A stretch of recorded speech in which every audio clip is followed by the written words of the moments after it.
रचना जसाईवाल। हाँ जी, मेरे साथ एक वाक़या हुआ है। मेरा भी सुप्रीम कोर्ट में एक ट्रांसफ़र पिटीशन थी। उसमें मैं लड़की की तरफ से थी और लड़की की तरफ से सिर्फ ये आके कहा, मैंने कोर्ट में, सुप्रीम कोर्ट में 4 एविडेंस लगाए कि she shifted in Noida and she work in Noida also. But defendant की साइड से सिर्फ एक लाइन बोली गई कि she return back to Varanasi, और मेरी पिटीशन को डिसमिस कर दिया गया, ट्रांसफ़र पिटीशन को। और ऑर्डर में कुछ भी उसका रूट, उसका कोई स्पीकिंग ऑर्डर नहीं आया जो मुझे मेरे केस में हार्म किया। जैसे कि आपने वहाँ पे कहा था, लेकिन वो मेंशन भी नहीं किया गया उसके अंदर। नहीं, उसको मेंशन नहीं किया, सिर्फ पिटीशन वाज डिसमिस, बस। उसका कोई रीज़न नहीं लिखा, स्पीकिंग ऑर्डर कोई नहीं था। जबकि सुप्रीम कोर्ट के अंदर क्या नाम है, वीडियो रिकॉर्डिंग होती है, वीसी भी लगी होते हैं वहाँ पे।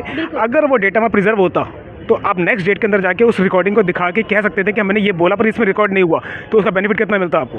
मुझे बेनिफिट बहुत मिलता है, बिकॉज मुझे पता है कि जो रिस्पोंडेंट है, जो मेरी साइड की है, जो गर्ल है सर, वो नोएडा में रह रही है, वहाँ पे जॉब कर रही है, वहाँ पे अपनी लाइफ आराम से ले रही है। लेकिन जो लड़का है वो बेचारा परेशान हो रहा है, वो बार बार वाराणसी जा रहा है और यहाँ पे भी फाइट कर रहा है। तो अगर वो नोएडा में काम कर लेता या नोएडा में उसको केस ट्रांसफ़र हो जाता, जो दोनों के लिए, लड़का और लड़की दोनों के लिए बेनिफिट था, तो मेरे केस में भी इम्पैक्ट होता, मतलब ठीक रहता और स्पीकिंग ऑर्डर एक अच्छा आता। जबकि ये वाकई सुप्रीम कोर्ट में हुआ है। अगर ये वाकई डिस्ट्रिक्ट कोर्ट में होता, हाई कोर्ट में होता, हम कहते चले वो वाली गलती होगी, पर सुप्रीम कोर्ट के अंदर ऐसा हो रहा है तो हम क्या कहेंगे, डिस्ट्रिक्ट कोर्ट में क्या होता होगा। तो इसीलिए हमारी कोशिश हो रही है कि रिकॉर्डिंग्स होनी चाहिए। इस पर आपके क्या विचार है? मैं भी चाहती हूँ कि ये जो ऑर्डर्स हैं, ये सारे स्पीकिंग ऑर्डर होने चाहिए। पहली बात तो ये, सुप्रीम कोर्ट को कोई माइंडसेट नहीं करना चाहिए। ट्रांसफ़र पिटीशन में मैंने जितना देखा है, एक माइंडसेट रहता है, हमेशा गर्ल की तरफ फेवर में रहता है, जो कहीं ना कहीं मैक्सिमम बॉयज़ को दिक्कत कर रहा है, हार्मफुल है, और वो एक परेशान करता है। मैं कह सकती हूँ कि 95% जो फेक केसेस होते हैं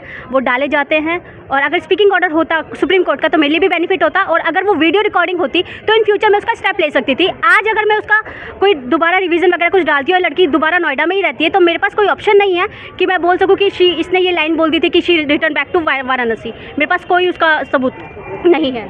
सबसे बड़ी बात है कि अगर रिकॉर्डिंग होती है, एरर फ्री हो जाता है, बिल्कुल जस्टिस मिलता, नॉट कि फेवरेबल होता, कुछ भी होता।